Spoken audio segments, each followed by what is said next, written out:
Good midnight, night owls.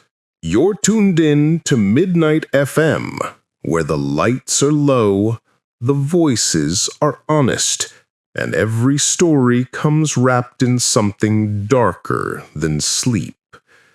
I'm your host, RJ Jacob, and tonight's story comes from someone who's been around long enough to know that ghosts don't always wear sheets. Sometimes they wear silence. Grandpa Mr. Joseph is here in the studio with me. You know him, a man with 1,000 stories, each one older and heavier than the last. He told me this one's different. He said, "Jacob, this one isn't a story, it's a reminder." So I'm going to hand the mic over to him. Grandpa, welcome back to Midnight FM. Tell us what really happened down by the river.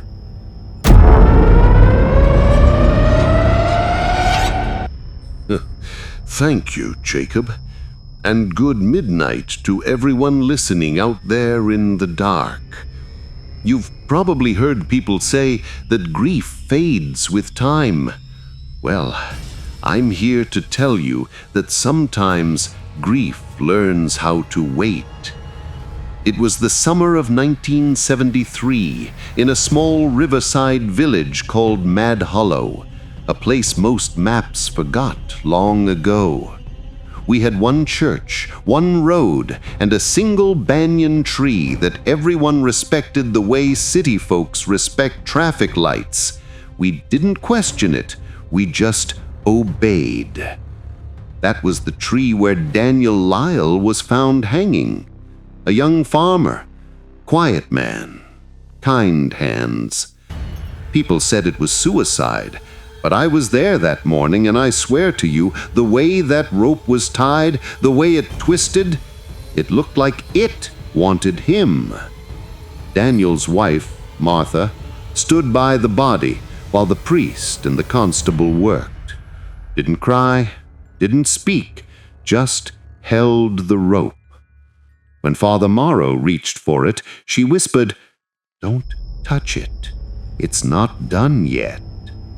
No one knew what that meant, but the very next night the chickens at the mill were found strangled, necks bent clean, no marks of wire or hand.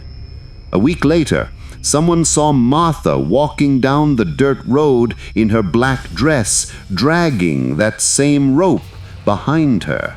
The rope, they said, moved on its own. By that time, I was working at the sawmill. 19, foolish, full of noise. I didn't believe in curses or ghosts, just sweat and pay and Saturday beer.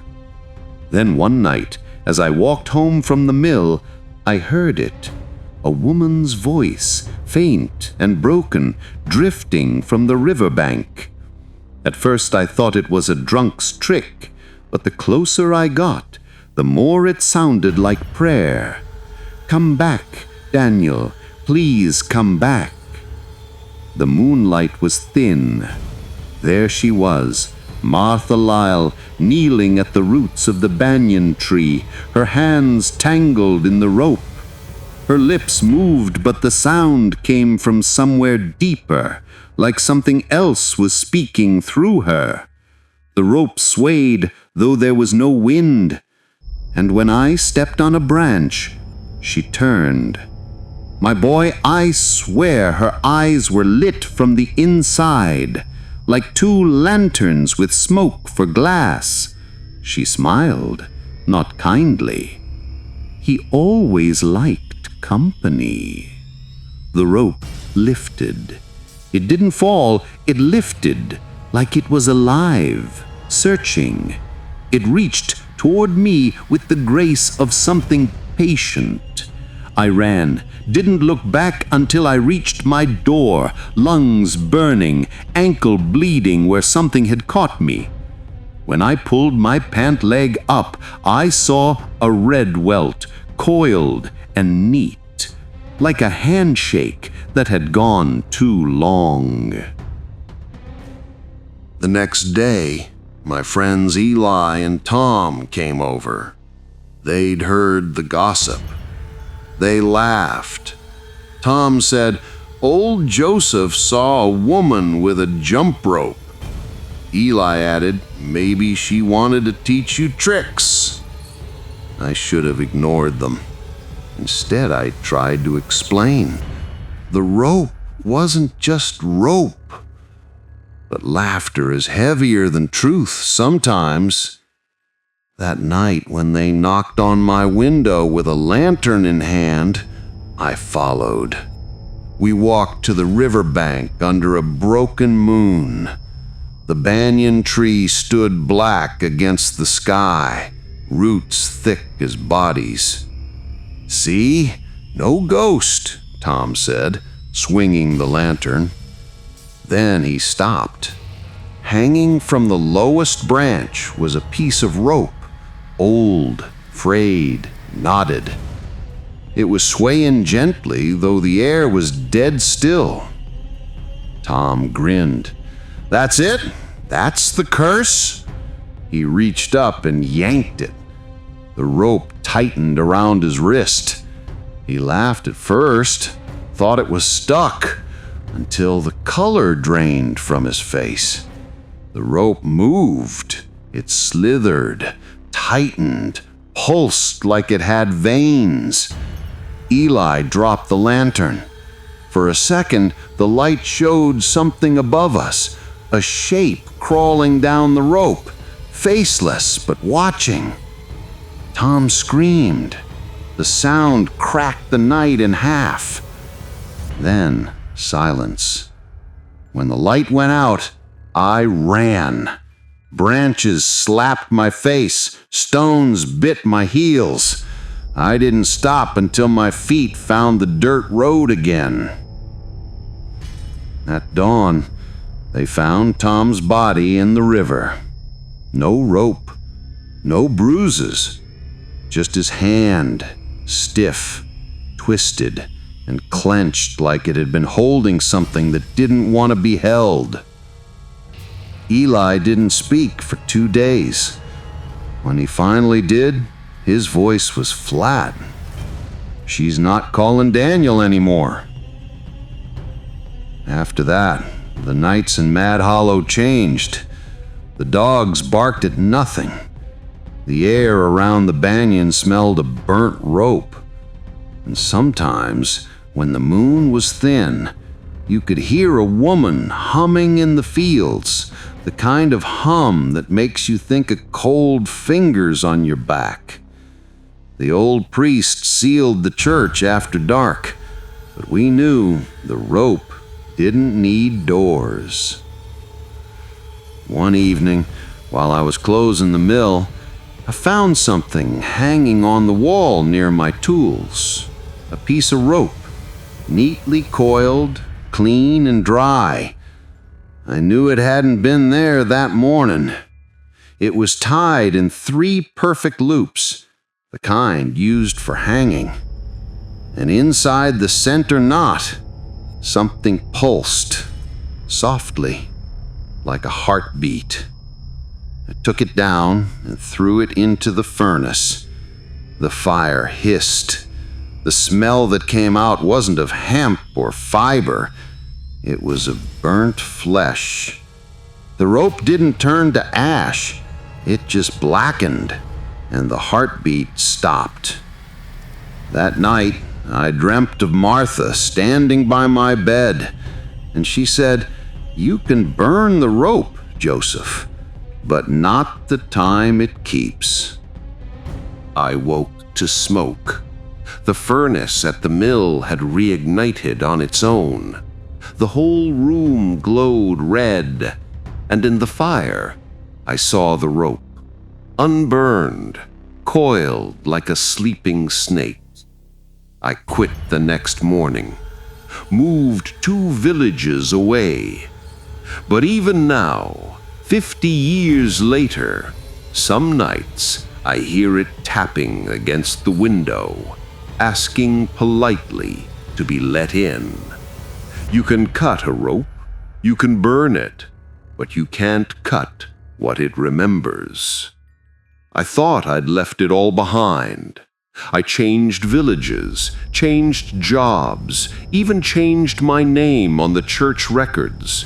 Because sometimes you think if you hide behind paper, the past won't recognize your handwriting. For a while, it worked. The nights were quiet. The air smelt like normal things: sweat, tobacco, rain. And then, one evening, about a year later, it came back. I was sitting outside my small cottage, sharpening a sickle under the yellow lamp. The road beyond the fence was empty, just dust and crickets. Then I heard something that froze my hand mid-swing. A low, dragging sound, like hemp scraping against gravel. It stopped at my gate. A voice followed, soft, almost shy. "Mr. Joseph, you left this behind." I didn't look, didn't move. I knew that voice. It wasn't a person's voice anymore.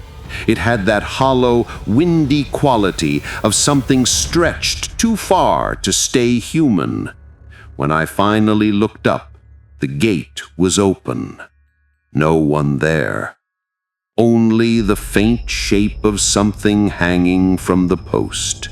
A coiled rope, tied with 3 knots, swaying gently in the still air. My hands trembled. I told myself it was a prank, that some boy was trying to scare the old man from Madhollow. But the fear I felt, it wasn't of being hurt. It was the kind of fear that makes you remember your own heartbeat is borrowed. I stepped closer. The rope stopped moving. Then it tightened itself, the loop shrinking, twisting, like it was breathing in. I shut the door. That night, I dreamed of Eli, the last of my old friends. He was standing knee-deep in the river, staring up at the banyan tree. The rope hung there, longer than before, reaching all the way to the water. He said, "It's her turn now." I woke before dawn, heart racing.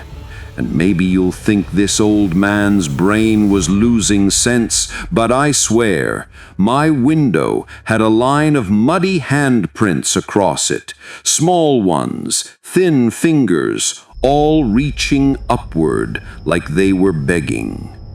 I didn't go back to Madhollow, but the rope, it didn't care about distance. Every few nights I'd hear it, that faint dragging as if it was circling the house. And every morning something would be wrong. A door left open that I'd locked, a mirror tilted, a single strand of coarse fiber on my pillow. The priest in the new town told me to pray. Praying is good, but prayers don't make ghosts forget your name. Weeks passed, and then came the day it decided to show me what it wanted. I'd gone into town to fetch oil. When I came back, there was smoke rising from my cottage. I ran the last 100 yards, heart hammering. The door was open wide. Inside, no fire, no damage, just rope. Hundreds of strands of it hanging from the beams, trailing across the floor like dead vines. And in the middle of the room stood a single chair, rocking gently.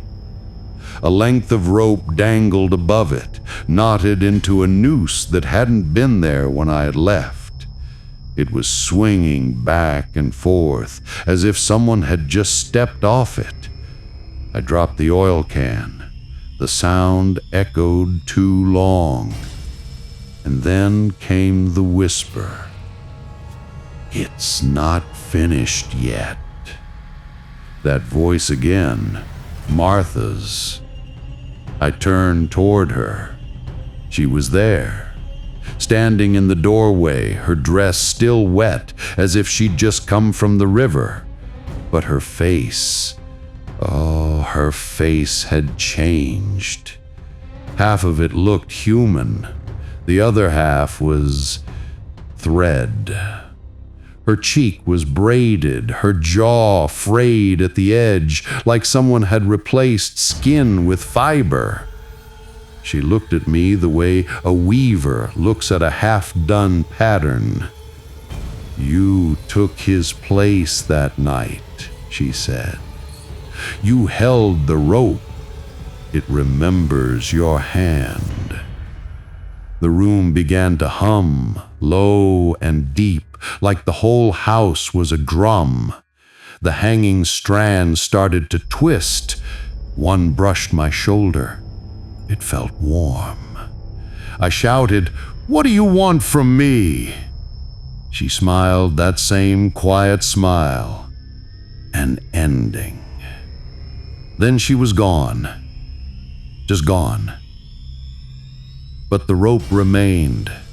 I left everything that night, walked until my shoes split, until the road ran out and the fields began. I slept in barns, in stations, in the kind of quiet corners where no one asks names. For a few months, peace, or what passed for it. Then one night I stayed at an inn 2 towns over. An old woman ran the place. She gave me a room near the back, told me the walls were thin but the sheets were clean. Sometime after midnight, I woke to a soft knock, not on the door, on the window. 3 times, slow, deliberate. I froze. The sound came again. This time something whispered through the crack in the glass. "You can't outrun what's tied to you." The glass cracked from corner to corner. A small piece of fiber slipped through and fell on my blanket. The moment it touched the sheet, the fabric beneath it began to tighten, threads moving, stitching themselves like fingers. I threw the blanket aside and bolted. By the time I reached the hall, every door on that floor was swaying open and shut, creaking in perfect rhythm. A rope rhythm. I didn't stay to see more.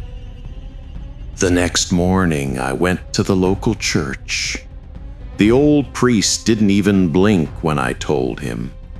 He'd heard of me, the man from Madhollow. He said, "The widow's curse isn't yours alone, son, but maybe you were meant to carry it until it's tired." I asked him how long that would take. He said, "Until you find something stronger than grief." He gave me a small wooden cross, told me to keep it close. For a time, it worked. The rope stopped visiting. The air around me grew light again. But time is a liar, Jacob. It only pretends to move forward. Grief knows better.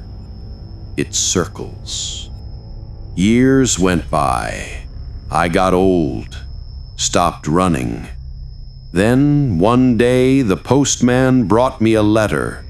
No return address, no name.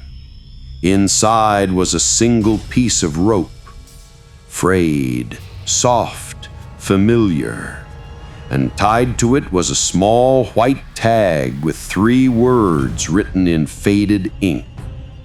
"It's your turn." That night, the wind changed. You ever smell rain before it comes, Jacob? That damp breath that creeps into your bones before a drop even falls. That's what it felt like, only colder. I heard the dragging again, outside my door, across the porch, across the floorboards. A long, patient sound. Then silence. When I opened my eyes the next morning, there was a shadow hanging from the beam above my bed, a perfect outline of a noose. The rope wasn't visible, but the mark of it was. And I realized the curse hadn't followed me to kill me. It had followed me to finish its work. By the time that last night came, I wasn't afraid anymore. Age has a way of turning fear into understanding. You stop wondering why something happens and start realizing it just does. That evening was still. No wind, no dogs, no insects. The world had gone quiet, as if it were waiting. I sat in my chair by the lamp, holding that little piece of rope from the letter. It was lighter than it looked, soft as breath. I could feel it pulse against my palm, a rhythm that matched my heartbeat. For hours, nothing. Then, around midnight, I heard it again, that slow, steady dragging. Across the yard, across the porch, closer. Something brushed the door. It didn't knock, it waited.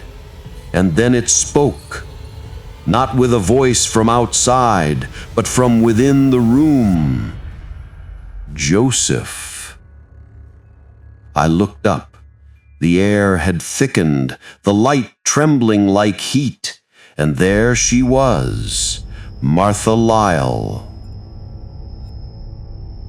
Still wearing that black dress, the rope wound around her shoulders like jewelry.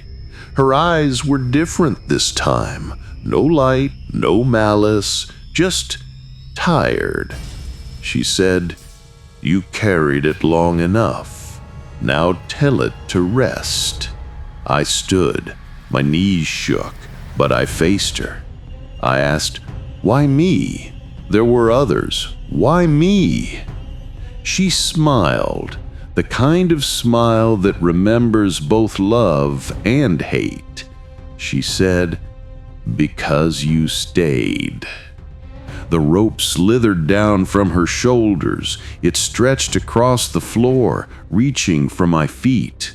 I didn't move.